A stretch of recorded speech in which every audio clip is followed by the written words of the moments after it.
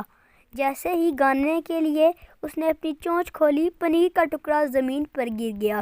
لومڑی نے جھٹ سے پنیر کا ٹکڑا منہ میں ڈالا اور بھاگ گئی۔